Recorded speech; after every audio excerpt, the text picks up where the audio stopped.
KBC में करोड़पति पति। सूरज के जीवन का एक ही फंडा था कि मेहनत तो गधा भी करता है, घर बैठे जो कमाए समझदार वही होता है। इसीलिए उसने कभी नौकरी ही नहीं ढूंढी। इस बात से हालांकि उसकी पत्नी शिखा बिल्कुल भी अग्री नहीं करती थी, पर फिर भी सूरज को समझाना बेकार था। टीवी में कैसे बनोगे करोड़पति का ऐड देखकर उसे लगा कि बस अब तो घर बैठे ही वो करोड़पति बन सकता है, और उसके पीछे उसने अपने सारे सोर्सेस एक्टिव कर दिए। 2 हफ्ते में उसके कलीग के साले के पड़ोसी के बेटे का सोर्स निकलता है जो कि उसे शो में पहुंचा सकता है, और सूरज उससे मिलने चला जाता है। अच्छा, तो हमें मुकेश जी बता रहे थे कि आप हमें शो में पहुंचा सकते हैं। हाँ, उसमें कोई तकलीफ नहीं है। मैं कल अगर कोशिश करूँ तो इसी महीने में आपका नंबर आ जाएगा। अरे ये तो बहुत बढ़िया हो गया। अच्छा, वो सिलेबस और क्वेश्चन पेपर का कोई जुगाड़ है क्या? उसका तो कोई जुगाड़ नहीं है। तो वो वाकई में कुछ भी पूछ सकते हैं? हाँ, वो तो बच्चन जी पर है, जो पढ़ते हैं वो पूछ लेते हैं। पहली कोशिश फेल होने पर अब सूरज के सामने एक बहुत बड़ा सवाल था कि आखिर जवाब कहाँ से लाए। तब शिखा ने एक सजेशन दिया, क्यों ना सूरज अपने चचेरे भाई सुमित से मदद मांगे, जो कि यूपीएससी की तैयारी कर रहा था। हालांकि इतनी मेहनत करना सूरज को समझ में नहीं आता था, पर कोई और रास्ता ना मिलने पर वो आखिर सुमित से बात करता है। अरे सुमित, हमारा कैसे बनोगे करोड़पति के लिए सिलेक्शन होने वाला है। तुम हमें थोड़े चिट बनाने में मदद करोगे क्या?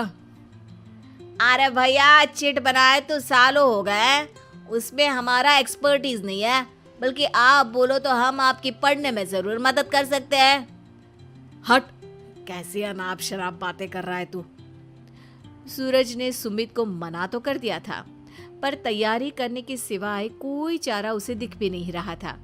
खासकर जब 12 के पेपर लीक करने के एक्सपर्ट शुक्ला जो भी हाथ जोड़ लेते हैं।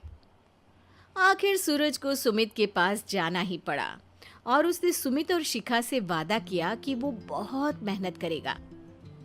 1 महीने की तैयारी के बाद फाइनल हुआ कि शो से 1 हफ्ते पहले एक ट्रायल खेला जाएगा, जहां पर सारे रिश्तेदार ऑडियंस की जगह पर होंगे और शिखा सवाल पूछेगी। दूर दराज से भी रिश्तेदार आकर हाजिर हो गए देखने कि आखिर कैसे बनेगा सुमित करोड़पति। सब कुछ सेट था, और इतने में सूरज आकर अपना स्पीच देता है। ये 1 महीना मेरे लिए आसान नहीं था, पर अपने भाई सुमित और अपनी पत्नी शिखा की मदद से मैं इतनी दूर पहुंच पाया हूँ। मेरे मम्मी पापा के आशीर्वाद ने भी बहुत साथ दिया है मेरा। मैं उम्मीद करता हूँ कि आज के शो में आप लोगों को बहुत मजा आएगा। साक्षी पहला सवाल पूछती है और पूरे कमरे में सन्नाटा छा जाता है। इंडिया में कितने स्टेट्स हैं? 3, सॉलिड, लिक्विड और गैस। अरे रुकिए, तो ऑप्शंस तो देने दीजिए। इतने में 5वीं कक्षा का चिंटू बोल उठता है। अरे क्या मामा, आप तो पहले सवाल पर ही आउट हो गए। अरे बेटा, पहला सवाल तो ट्रायल होता है ना। अरे तुम अब देखना। देखने जैसी बात तो थी ही। सूरज को इतना शांत किसी ने नहीं देखा था। कभी कभी तो लगता था मानो सूरज आंख खोलकर ही सो गया हो। मामा जल्दी करो प्लीज, कल सुबह पनवेल भी तो निकलना है। अरे हट, कंसंट्रेट करने दे मुझे। 3 सवाल में 3 लाइफलाइन खत्म हो चुकी थी, और अब चौथे सवाल पर भी सूरज का मौन नहीं टूटा। पर सूरज अभी भी हार मानने को तैयार नहीं था। उधर हर कोई सूरज को छोड़ सुमित को देख रहे थे। आखिर सुमित ने ही तो पढ़ाया था सूरज को। गजब बेइज्जती है यार। अरे बेटा, तो बाप का, दादा का, भाई का, सबका नाम बुड़वाएगा। अरे 3 लाइफलाइन ले ली तो भी तेरा कुछ नहीं होना है। अरे कोई इतनी बात करता है क्या शो पर? अरे बेटा, शो पर तेरे जैसे भी तो नहीं आते ना। सूरज की ये जंग आखिर 1 घंटे बाद 5वें सवाल पर खत्म हो गई, जब उसने इंडिया के नेशनल बर्ड का नाम कहा, कौवा।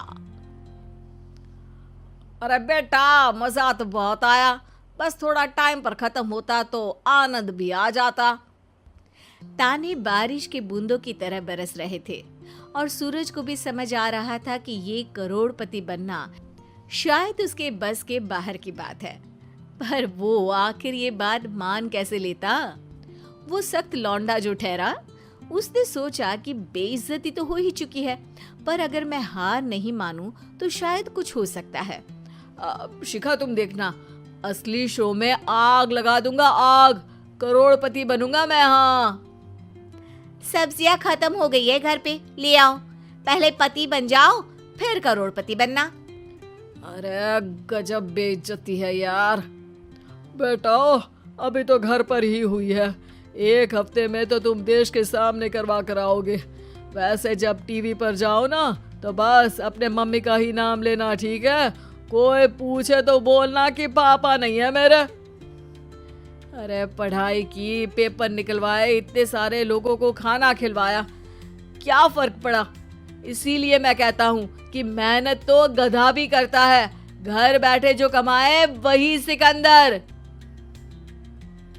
लेकिन मामा, गधे भी जानते हैं कि हमारा राष्ट्रीय पक्षी मोर है।